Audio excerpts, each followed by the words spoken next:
Good morning.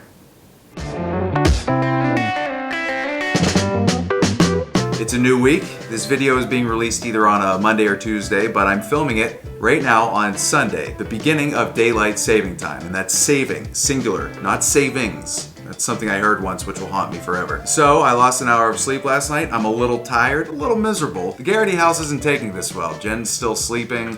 Rocco is not moving. So I need something to pick me up, and nothing makes me happier than budgeting. See, we're at about the midpoint in the month now, so it's a good time to take a look at your current budget, see how you're doing, see if you're on track, and also take a look into next month and see if you're ready to go so you can make that smooth transition right into April. And as we've talked about and will forever talk about, you need a written budget in your life. Because think about financial independence and financial freedom like a road trip. You're gonna need a map and a GPS to tell you how to get where it is that you're going. And that's what the budget is. It is your map to get where you need to go. So if you don't have a budget, chances are you have money slipping through little holes and cracks in your daily life where you just overspend on things. So I'm gonna take you through my budget, but first, budget some time and smash the like button. Or is it this way? I'm just a young kid with a dream trying to grow this channel, so help me out. Like, subscribe, tell your friends, share on social media. Let's spread the good news of financial independence. And before we go any farther, speaking of good news of financial independence, big shout out and congratulations to our friend Kiki, who used her tax refund to get a credit card out of her life. She paid down her loans, got rid of that nasty credit card debt. Good job, Kiki. And also, before we go any farther, don't forget to stay hydrated. Personal finance is for the hydrated. So like I said, first we want to take a look at March's budget and see how we're doing. And Jen and I are doing pretty well, but this brings up the discussion about how are you spending your stimulus? Or how are you spending your tax refund? Refund.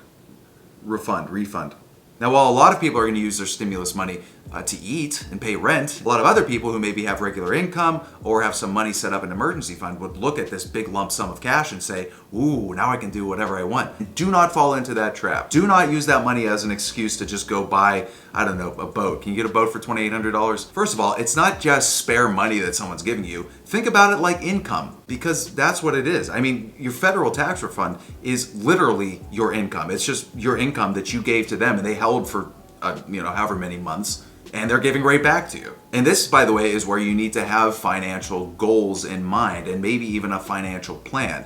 Jen and I are on Dave Ramsey's financial plan, which is 7 baby steps. Then when you have money come in that's more or less than you expected, you just put it towards wherever you are in your process towards financial freedom. We talked about my friend Kiki, for example. She put it towards getting a credit card out of her life. And that's great. That frees up money in her life every month that she could put towards something more useful than giving to some credit card company. And for you, maybe that's a student loan. And maybe you're saying to yourself, I'm still waiting for the government to, get rid of the student loan, which you don't want to do. You do not want to wait for the government to forgive your loans. I made a whole video about that. I will drop it in the description below. But when you get that stimulus money and when you get that federal tax return money, refund money, put it towards whatever your goals are at the moment.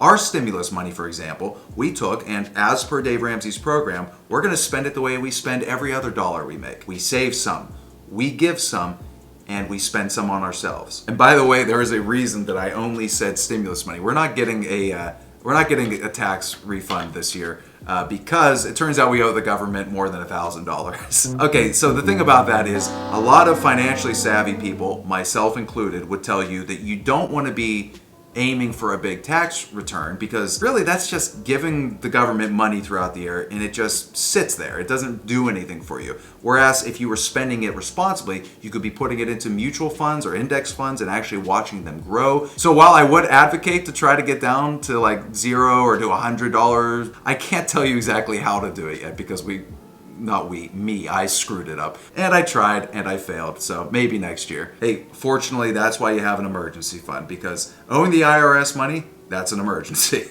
Back to looking at our budget for April, and I actually go down the line, and I'm using everydollar.com. Find yourself a good budgeting app or website. Every dollar, you need a budget, Mint, any of those. Find one you like. First line item we have is our giving fund. Let me tell you about the giving fund because I am a big fan of this new addition to our budget. The giving fund came into our life sometime last year when we decided, you know what, we're to the point now where we can allocate money comfortably towards giving away. And I think that's good for you. I don't think you want to just be hoarding money. I mean, we're saving for a house and we still want to put money towards giving away, towards other people. That's the number one rule of the giving fund. You can't spend it on yourself. For us, we may take $100 out of the giving fund next time we go to a restaurant and drop it on the table for the waiter. Because I remember being a waiter, and I remember the day that somebody did that to me, and it will stay with me forever. It made that wretched shift worth it, and it still sticks to me 10 years later. And by the way, it's a lot easier to have a giving fund now that we're not paying debt, now that we have a 0% debt fund. Off to the next line item, which is our savings category.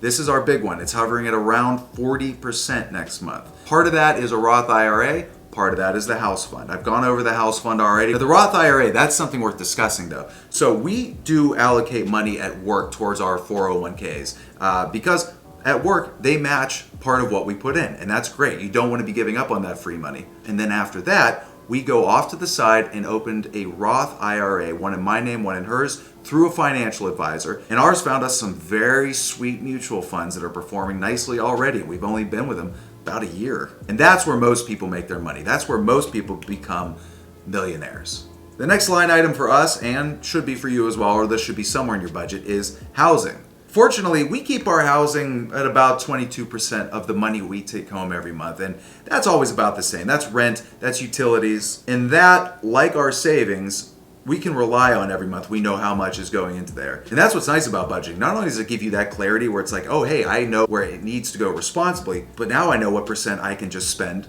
on whatever I want. Now you can do the things that you enjoy that are fun, but you can do that without worrying about, can I afford this? You know you can afford it. It's written down. And our next category is pretty similar. It's transportation. Next month, it's only hovering at about 3%. Gas prices are going up slightly. If we needed a car repair, maybe we'd have to change that.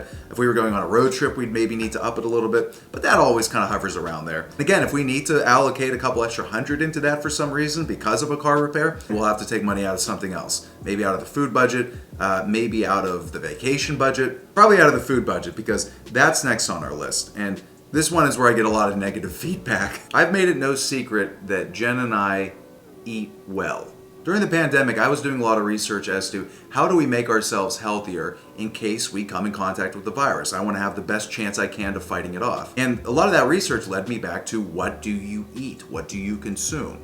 And I found this YouTube channel I highly suggest that you check out. It's called Flav City. It's run by Bobby Parrish and his wife. He gets into the weeds about what is in the food that we eat. And watching his channel has completely changed the way we eat. Everything now is grass-fed. Everything now is pasture-raised. Not everything is organic because there are some things you don't need to eat organic, but there are some things you absolutely should eat organic. But unfortunately, there is a cost that comes associated with that. In fact, MarketWatch found that it's about a 7% markup on average on organic foods as compared to non-organic foods. That is something that we're willing to spend because if we're going to be old and wealthy one day, we want to be healthy enough to enjoy it. And we want to enjoy the whole process along the ride. And with that, our food next month is about 21% of our take-home pay. That's right. A little more than a fifth of our take-home pay goes towards what we eat.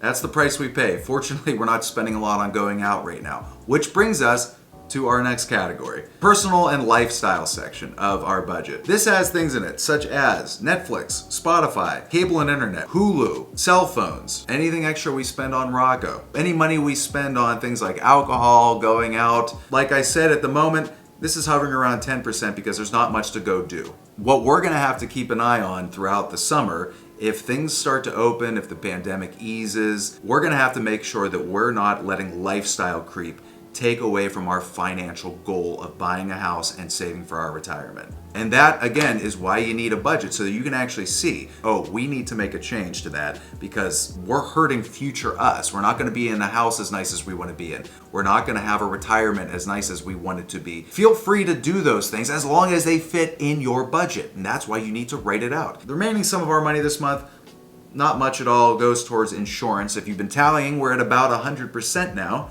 And we are good to go. Every dollar that we're bringing in has a job. Every little penny is going somewhere. Nothing's left over just to go wherever. It is assigned. It has a duty. As we worked for it, now it will work for us.